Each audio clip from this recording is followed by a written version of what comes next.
Di era digital saat ini, komunikasi menjadi tulang punggung aktivitas manusia. Namun, di balik kemudahan mengirim pesan dalam hitungan detik, ada pertanyaan besar yang mulai mencuat.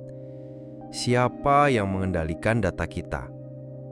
Dari penyensoran konten hingga pelacakan perilaku, semakin banyak orang mulai meragukan netralitas platform komunikasi modern.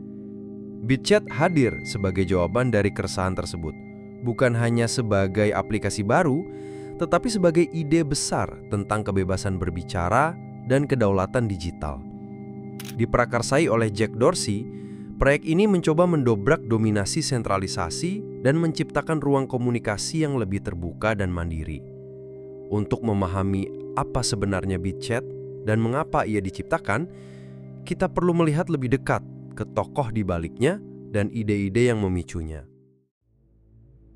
Jack Dorsey, sosok di balik lahirnya Twitter dan Square, kini Blog, dikenal sebagai pengusaha teknologi yang tak hanya berpikir tentang produk, tapi juga tentang filosofi yang mendasarinya. Setelah meninggalkan Twitter, Dorsey semakin fokus pada dunia Bitcoin dan teknologi terbuka.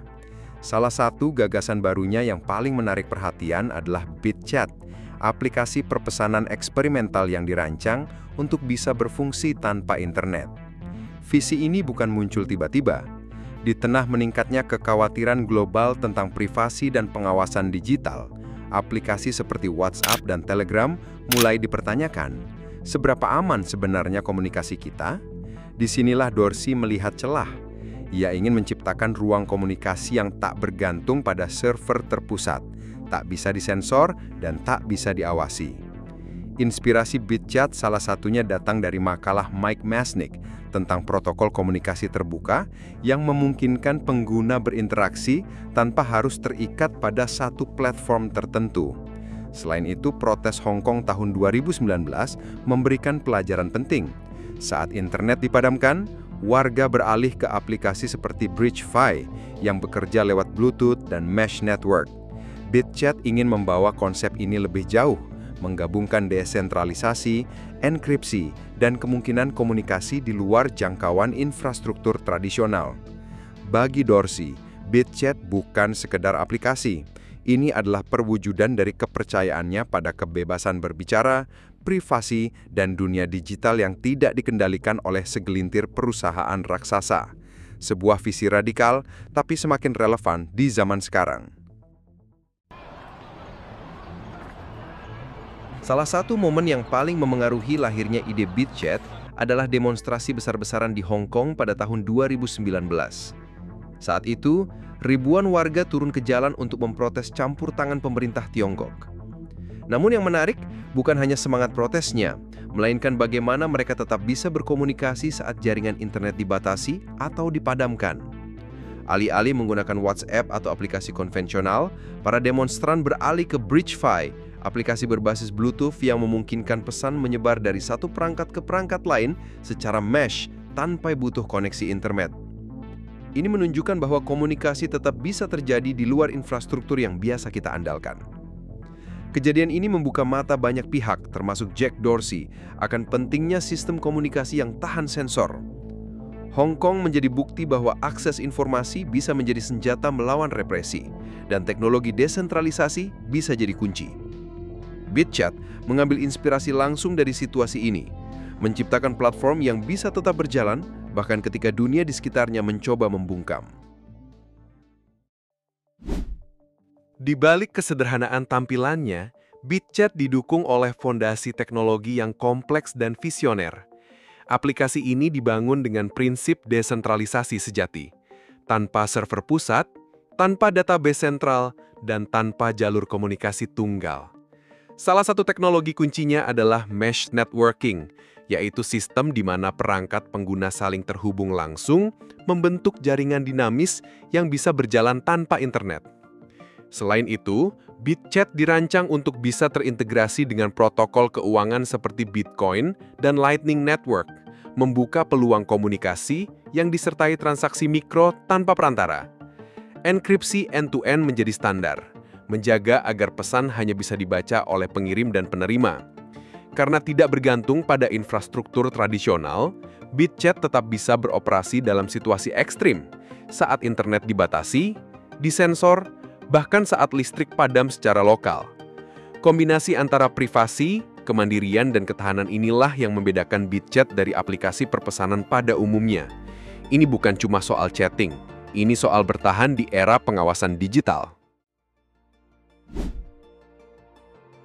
Dalam dunia yang sudah dipenuhi oleh WhatsApp, Telegram, Signal, hingga aplikasi bawaan seperti iMessage, apa yang membuat BitChat berbeda? Jawabannya bukan hanya pada fitur, tapi pada filosofi dasarnya. Sebagian besar aplikasi perpesanan modern tetap bergantung pada server pusat, nomor telepon, atau autentikasi berbasis cloud, yang semuanya membuka celah untuk pelacakan, pengumpulan data, atau pemblokiran oleh pihak tertentu. BitChat menolak semua itu. Ia tidak memerlukan nomor ponsel, tidak menyimpan data di server pusat, dan tidak memiliki perusahaan tunggal yang mengendalikannya. Dibanding Signal yang juga mengusung privasi, BitChat melangkah lebih radikal. Tidak ada ketergantungan pada infrastruktur konvensional sama sekali. Telegram mungkin cepat dan fleksibel, tapi tetap bisa diblokir di beberapa negara. WhatsApp punya enkripsi, tapi dimiliki oleh Meta. Sementara BitChat menawarkan alternatif yang lebih mandiri, lebih tahan sensor, dan lebih sesuai untuk dunia yang ingin kebebasan digital tanpa kompromi.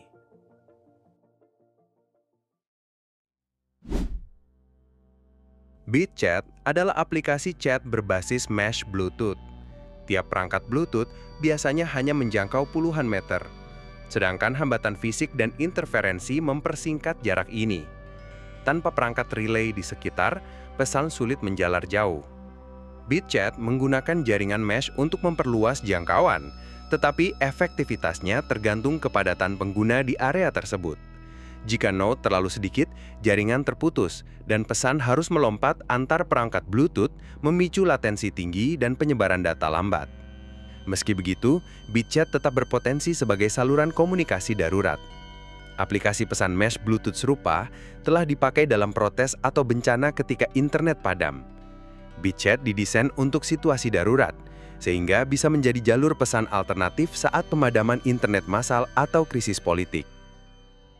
BitChat bukan hanya aplikasi, ia adalah gagasan tentang masa depan.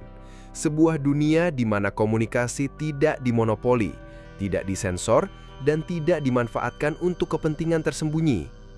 Di tengah dunia yang semakin terhubung namun semakin diawasi, BitChat menawarkan satu pilihan berbeda, menjadi pemilik penuh atas data dan suara kita sendiri.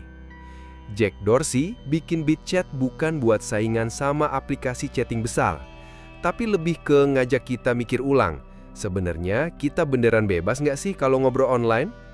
Lewat BitChat, kita diajak balik lagi ke komunikasi yang lebih bebas, nggak ada pusat kontrol, nggak ada pihak yang ngintipin. Kalau kamu suka ide kayak gini, ngobrol tanpa sensor, tanpa jejak, dan bisa jalan walau nggak ada internet, boleh banget dukung terus channel ini. Jangan lupa subscribe, kasih komentar, dan share pendapat kamu di kolom komentar.